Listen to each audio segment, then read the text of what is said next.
Hi all, this is Abhay from Prepwise. 2024-ൽ CUET PG, IIT JAM, TISNET മുതലായ PG entrance exam target ചെയ്ത് prepare ചെയ്യാൻ ആഗ്രഹിക്കുന്ന ആളുകൾക്കായി Prepwise സംഘടിപ്പിക്കുന്ന free online workshop. കൂടുതൽ വിവരങ്ങൾക്കായി താഴെ കൊടുത്തിരിക്കുന്ന ഡിസ്ക്രിപ്ഷൻ ചെക്ക് ചെയ്യുക. ഡിസ്ക്രിപ്ഷനിൽ കൊടുത്തിരിക്കുന്ന ഫോം ഫില്ല് ചെയ്ത് എത്രയും പെട്ടെന്ന് രജിസ്റ്റർ ചെയ്യുക. Hi all, welcome back to new class. ഇപ്പോ നമ്മൾ ഇന്ന് ഡിസ്കസ് ചെയ്യുന്നത് CUET PG 2023 കുറച്ച് ക്വസ്റ്റ്യൻസ് ആണ്. അതും അനലിറ്റിക്കൽ സ്കിൽസ് എന്നുള്ള ക്വസ്റ്റ്യൻസ് ആണ് നമ്മൾ ചെയ്യുന്നത്. ഫസ്റ്റ് ക്വസ്റ്റ്യൻ നോക്കാം. Which conclusion would follow on the basis of the given statements? താഴെ തന്നിരിക്കുന്ന സ്റ്റേറ്റ്മെന്റിന്റെ ബേസിസിൽ ഏതൊക്കെ കൺക്ലൂഷൻസ് ഫോളോ ചെയ്യും എന്നുള്ളതാണ് നിങ്ങളോട് ചോദിക്കുന്നത്. ഫസ്റ്റ് സ്റ്റേറ്റ്മെന്റ് നോക്കാം. All pens are chalks. All pens are chalks. Okay, all pens are chalks. രണ്ടാമത്തെ പറയുന്നത് ഓൾ ചെയേഴ്സ് ആർ ചോക്സ് എന്നുള്ളതാണ്. രണ്ടാമത്തെ സ്റ്റേറ്റ്മെന്റ് പറയുന്നത് all chairs are chalks. All chairs are chalks എന്നുള്ളതാണ്. ഓക്കെ, ഇങ്ങനെയാണെങ്കിൽ ഫസ്റ്റ് കൺക്ലൂഷനിലേക്ക് നമ്മൾ വരികയാണ്. Some pens are chairs. ഇവിടെ പെന്നും ചെയറും തമ്മിൽ ഒരു കോമൺ റിലേഷൻ ഉള്ളതായിട്ട് നമുക്ക് അറിയോ? മേ ബി ഉണ്ടാവാം, ഉണ്ടാവാതിരിക്കാം. അപ്പൊ മേ എന്നുള്ള ഒരു ഓപ്ഷൻ നമുക്ക് ഓപ്ഷനിൽ പോസിബിൾ ആയിരുന്നുവെങ്കിൽ നമുക്ക് അത് കൊടുക്കാമായിരുന്നു. പക്ഷെ ഇവിടെ ഉറപ്പിച്ച് പറയാണ് സം പെൻസ് ആർ ചെയേഴ്സ് എന്നുള്ളത്. നമുക്ക് എന്ത് ചെയ്യാൻ പറ്റില്ല, ഉറപ്പിച്ച് ഒരു കൺക്ലൂഷനിലേക്ക് എത്താൻ വേണ്ടി കഴിയില്ല. മേ ബി ഈ ഒരു രീതിയിലായിരിക്കാം. ചോക്സ് എന്ന് പറയുന്നു, ചിലപ്പം പെന്നും അതുപോലെ തന്നെ ചെയറും ഈ ഒരു രീതിയിലായിരിക്കാം. അല്ലാന്നുണ്ടെങ്കിൽ ചിലപ്പം ഈ ഒരു രീതിയിലായിരിക്കാം. അല്ലാന്നുണ്ടെങ്കിൽ ചിലപ്പം ഈ ഒരു രീതിയിലായിരിക്കാം. എങ്ങനെയാവാം, എല്ലാ പോസിബിലിറ്റീസും അവിടെ തീർച്ചയായിട്ടും ഉണ്ട്. അതുകൊണ്ട് തന്നെ നമുക്ക് അത് ഉറപ്പിച്ച് പറയാൻ വേണ്ടി കഴിയില്ല. ഈ ഒരു കൺക്ലൂഷൻ നമുക്ക് ഫോൾസ് ആണ് കൊടുക്കേണ്ടതായിട്ട് വരും, അല്ലെങ്കിൽ ഫോളോ ചെയ്യുന്നില്ല എന്ന് പറയേണ്ടതായിട്ട് വരും. രണ്ടാമത് പറയുന്നത് സം ചോക്സ് ആർ പെൻ എന്നുള്ളതാണ്. ഇവിടെ ഈ ഒരു വോൾ സർക്കിൾ ചോക്സ് ആണ്. അതിൽ കുറച്ച് ചോക്സ് എന്തുമായിട്ട് വരുന്നുണ്ട്, പെന്നും ആയിട്ട് വരുന്നുണ്ട്. That means some chalks are pen എന്നുള്ളത് വളരെ കറക്റ്റ് ആണ്. ആണല്ലോ. അപ്പൊ നമുക്ക് ഇവിടെ ആൻസർ ആയിട്ട് വരുന്നത് ഓപ്ഷൻ 2 ഇഫ് കൺക്ലൂഷൻ 2 ഫോളോസ് എന്നുള്ളതാണ്. ഓക്കെ, രണ്ടാമത്തെ ക്വസ്റ്റിലോട്ട് പോവാണ്. ഒരു അനാലജി ടൈപ്പ് ഓഫ് ക്വസ്റ്റ്യൻ ആണ്. Which value can come at the place of question mark which will gave the same relationship on the left and right side of the question mark. ആണല്ലോ. അപ്പോ just നോക്കിക്കോ, ഈ ഒരു ടേമിൽ നിന്ന് എന്ത് ചെയ്തു, ഈ ഒരു ടേമിലേക്ക് വന്നു. അങ്ങനെയാണെങ്കിൽ ഈ ഒരു ടേമിൽ നിന്ന് അടുത്തൊരു ടേം ഏതാ വരിക എന്നുള്ളതാണ്. വലിയ ടേം ഒക്കെയാണ് വരുന്നത്. അപ്പൊ നമ്മൾ ഭയങ്കര കൺഫ്യൂസ്ഡ് ആണ്, എന്ത് റിലേഷൻ ആയിരിക്കും ഇവിടെ വരിക എന്നുള്ളത്. അത്ര തല പോക്കേണ്ടെന്ന് ആവശ്യമില്ല. ജസ്റ്റ് കണ്ണ് തുറന്ന് നോക്കിയാൽ തന്നെ അവിടുത്തെ റിലേഷൻ മനസ്സിലാവും. നോക്കിക്കോ, ഇവിടെ 5 വന്നു, ഇവിടെ 4 വന്നു, ഒന്ന് കുറച്ചു. ഇവിടെ 3 വന്നു, ഇവിടെ 2 വന്നു, വീണ്ടും ഒന്ന് കുറച്ചു. ഇവിടെ 6 വന്നു, ഇവിടെ 5 വന്നു, ഒന്ന് കുറച്ചു. ഇവിടെ 9 വന്നു, ഇവിടെ 8 വന്നു, ഒന്ന് കുറച്ചേ ഉള്ളൂ. അപ്പൊ ഇവിടെ ഫസ്റ്റ് 9 വന്നു. അങ്ങനെയാണെങ്കിൽ ആൻസറിന്റെ ഫസ്റ്റ് ലെറ്റർ 8 ആയിരിക്കും. നെക്സ്റ്റ് 7 വരും, നെക്സ്റ്റ് 6 വരും, നെക്സ്റ്റ് 4 വരും. 8764 ഓപ്ഷൻ 2 ആണ് റൈറ്റ് ആൻസർ ആയിട്ട് എന്ത് ചെയ്യുന്നത് അവിടെ വരുന്നത്. ഓക്കെ, നെക്സ്റ്റ് ക്വസ്റ്റ്യനിലോട്ട് നമ്മൾ പോവാണ്. The following question has 2 statements and 3 conclusion. അപ്പൊ താഴെ തന്നിരിക്കുന്നത് 2 സ്റ്റേറ്റ്മെന്റും അതുപോലെ തന്നെ 3 കൺക്ലൂഷനും ആണ്. അങ്ങനെയാണെങ്കിൽ check the conclusion on the basis of the statement and choose the correct option from the following. First പറയുന്നത് all dogs are animals. Okay, all dogs are animals. All dogs are animals. Next പറയുന്നത് all animals are mammals. അപ്പൊ ഒരു ഫിഗറും കൂടി, ഒരു circle കൂടി ഞാൻ വരക്കാണ്. All animals are mammals. ആണല്ലോ. അങ്ങനെയാണെങ്കിൽ first conclusion some dogs are animals. ഇതിൽ കുറച്ച് ഡോഗ്സ് എന്തായാലും അനിമൽസും കൂടി ആണല്ലോ, തീർച്ചയായിട്ടും അത് കറക്റ്റ് ആണ്.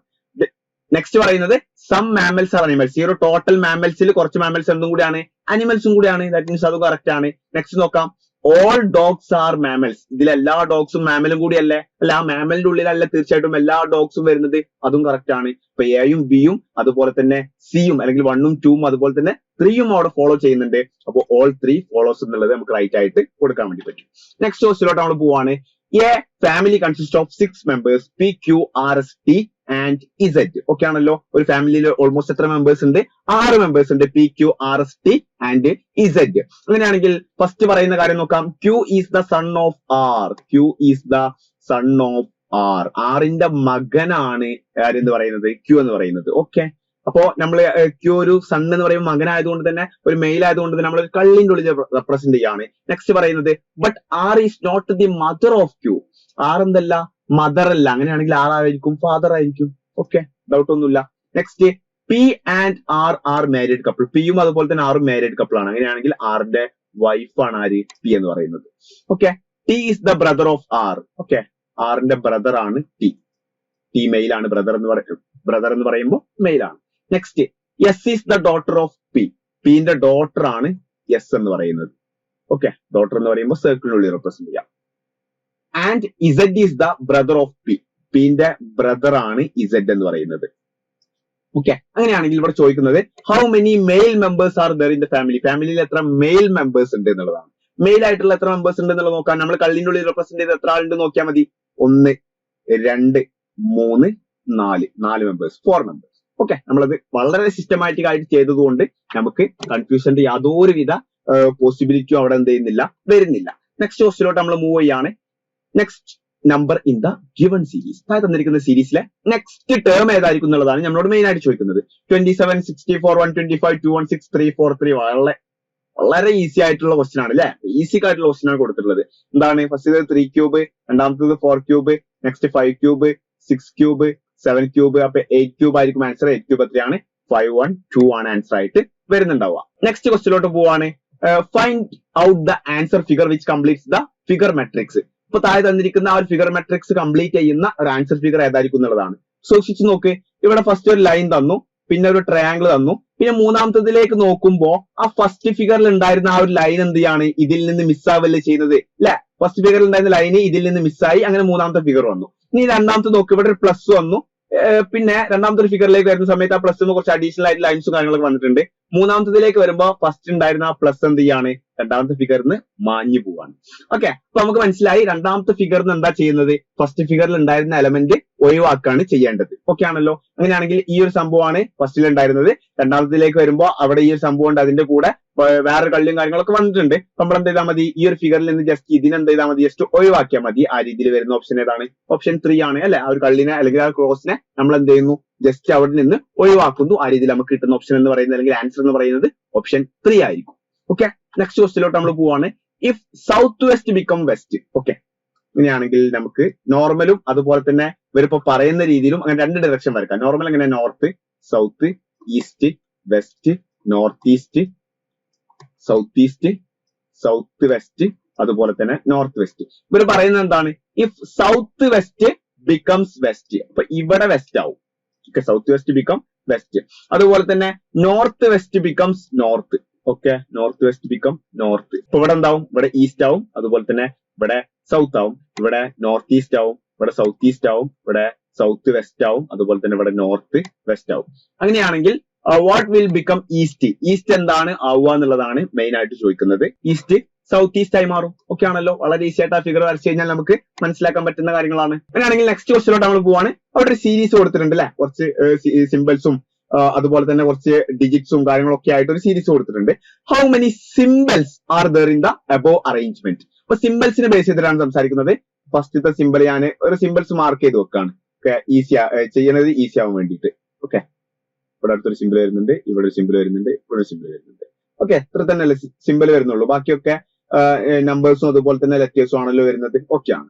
Okay, how many symbols R there in the above arrangement which are immediately preceded and also immediately followed by a vowel. അപ്പൊ ഒരു സിമ്പിൾ വരുന്നുണ്ട്, അതിന്റെ തൊട്ട് മുമ്പേ ഒരു വവൽ വരണം, തൊട്ട് ശേഷവും എന്ത് വരണം? ഒരു വവൽ വരണം. അങ്ങനെ എത്ര സിമ്പിൾസ് ഇതിൽ ഉണ്ട് എന്നുള്ളതാണ്.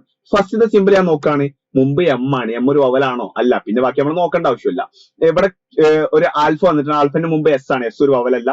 ഇവിടെ നെക്സ്റ്റ് ഒരു ഡോളറിന്റെ സിമ്പിൾ കൊടുത്തിട്ടുണ്ട്. അതിന് മുമ്പ് ക്യൂ ആണ്. അത് നമുക്ക് പരിഗണിക്കാൻ പറ്റില്ല. ഇവിടെ ഈ ഒരു സ്റ്റാറിന്റെ മുമ്പ് 7 ആണ്. നമുക്ക് എന്ത് വരണം? വവല് വരണം. അത് നമുക്ക് കൺസിഡർ ചെയ്യാൻ പറ്റില്ല. നെക്സ്റ്റ് ഇതിന്റെ മുമ്പ് ഡബ്ല്യു ആണ്. ഇത് നമുക്ക് കൺസിഡർ ചെയ്യാൻ പറ്റില്ല. നെക്സ്റ്റ് ഈ ഒരു സിമ്പിളിന്റെ മുമ്പ് ഇ ആണ്. ഈ ഒരു വവലാണ്. ഇതിന് ശേഷം എ ആണ്. അതൊരു വവലാണ്. ആ ഒരു രീതിയിൽ ഇത് മാത്രമേ വരുന്നുള്ളൂ. അല്ലെങ്കിൽ ഈ ഒരു പെർസെന്റേജ് സിമ്പിൾ മാത്രമേ വരുന്നുള്ളൂ. അതായത് ഒരൊറ്റ കേസിൽ മാത്രമേ ആ രീതിയിൽ വരുന്നുള്ളൂ. ദാറ്റ് മീൻസ് ഓപ്ഷൻ 1 എന്നുള്ളത് തന്നെയായിരിക്കും നമ്മുടെ ആൻസർ ആയിട്ട് വരിക.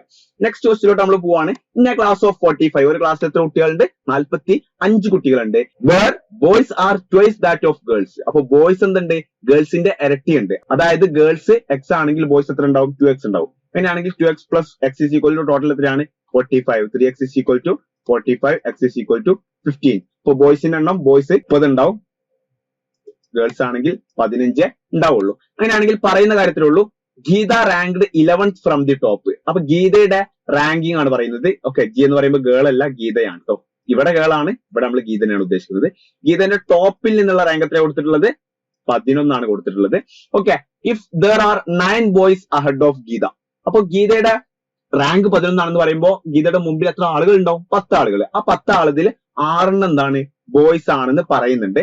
അങ്ങനെയാണെങ്കിൽ how many girls are there after her in the ranking? അങ്ങനെയാണെങ്കിൽ അവളുടെ ശേഷം റാങ്കിങ്ങിൽ ബാക്കിൽ എത്ര ഗേൾസ് ഉണ്ടെന്നുള്ളതാണ്. അപ്പോ 6 ബോയ്സ് ആണെങ്കിൽ ഞാൻ പറഞ്ഞു ഓൾറെഡി 10 ആളുകളാണ് ഗീതയുടെ മുമ്പിലുള്ളത്. അപ്പൊ അതിൽ 4 എന്താണ്? 4 ഗേൾസ് ആണ്. അപ്പൊ 4 ഗേൾസ് ഓൾറെഡി അവളെ മുമ്പിൽ വന്നു അല്ലെ. പിന്നെ ഗീതനെ നമ്മൾ എന്ത് ചെയ്യണം? ഈ ഒരു ടോട്ടൽ ഗേൾസ് ഒഴിവാക്കണം. അത് കൂടാതെ ഇനി ബാക്കിൽ എത്ര ഗേൾസ് ഉണ്ടാവും? 10 ഗേൾസ്. ഓക്കെ, 15 എന്ത് ചെയ്താൽ മതി? ജസ്റ്റ് ഈ 4 മൈനസ് ചെയ്യുക. അപ്പൊ 11 ആൻസർ എന്ന് ഞങ്ങൾക്ക് ഡൗട്ട് വരാം. 11 കാരണം എന്താ വെച്ചാൽ നമ്മൾ എന്ത് ചെയ്യണം? ഗീതനെ അതിൽ നിന്ന് കുറക്കേണ്ടതുണ്ട് ടോട്ടൽ നമ്പർ ഓഫ് ഗേൾസിൽ നിന്ന്. അങ്ങനെ നമുക്ക് 10 ആൻസർ ആയിട്ട് കിട്ടും. Next question, how many number of rectangles R there in the following figure? ഈ ഒരു ഫിഗറിൽ എത്ര റെക്ടാംഗിൾ ഉണ്ട് എന്നുള്ളതാണ് നിങ്ങളോടുള്ള ചോദ്യം. ഈ ഒരു ഫിഗറിൽ എത്ര റെക്ടാംഗിൾ ഉണ്ട് എന്നുള്ളത് നമുക്ക് കാണാം വളരെ ഈസി ആയിട്ട്. ആദ്യം 1 2 3 4 5 6 7 8. ഓക്കെ, 8 എണ്ണം നമുക്ക് ഓൾറെഡി ആയി കഴിഞ്ഞു. നെക്സ്റ്റ് 1ഉം 2ഉം കൂടി. ഓക്കെ, 1 + 2 നമുക്ക് എന്ത് ചെയ്യാം? ഒരു റെക്ടാംഗിൾ ആക്കി കൺസിഡർ ചെയ്യാം. അതുപോലെ തന്നെ 7 + 8 അതും നമുക്ക് എന്ത് ചെയ്യാം? ഒറ്റ റെക്ടാംഗിൾ ആക്കിയിട്ട് കൺസിഡർ ചെയ്യാം. ഇപ്പൊ 8ലേക്ക് നമ്മൾ വീണ്ടും 2 എണ്ണം ആഡ് ചെയ്തു. ഓക്കെ, ഇനി 1 + 2 + 3 അതായത് ഈ ഒരു റെക്ടാംഗിൾ ഒറ്റൊന്നായിട്ട് നമുക്ക് ഫോളോ ചെയ്യാലോ. ഓക്കെ, ആ രീതിയിൽ ഒന്ന് വന്നു. അതുപോലെ തന്നെ 6 + 7 + 8 ഇവിടെ താഴത്ത് ഇവിടെയും നമുക്ക് എന്ത് ചെയ്തു? ഒരു റെക്ടാംഗിൾ കിട്ടി. അപ്പൊ ആ ഒരു രീതിയിൽ അവിടെ എത്ര എണ്ണം വന്നു? 2 എണ്ണം വന്നു. വീണ്ടും ഒരു 2 എണ്ണം വന്നു. ഓക്കെ, അപ്പൊ നമുക്ക് എത്രയായി? ടോട്ടൽ 12 ആയി. ഇനി നോക്കാം 3 + 4 3ഉം 4ഉം കൂടി ആഡ് ചെയ്തിട്ടൊന്നും ഉണ്ടായിക്കൂടെ? ഓക്കെ, പറ്റും. നെക്സ്റ്റ് 4 + 5 പറ്റൂലേ? അതും പറ്റും. നെക്സ്റ്റ് 5 + 6 പറ്റൂലേ? അതും കഴിയും. അങ്ങനെ 3 ട്രയാംഗിൾ പിന്നെയും കിട്ടി നമുക്ക്. അങ്ങനെ 3 എണ്ണം പിന്നെയും കിട്ടി. ഇനി അടുത്ത് നോക്കിക്കോ, 3 + 4 + 5 ഇത് 3ഉം കൂടി ഒരു റെക്ടാംഗിൾ ഉണ്ടാക്കിക്കൂടെ? അങ്ങനെയും ഉണ്ടാക്കാം.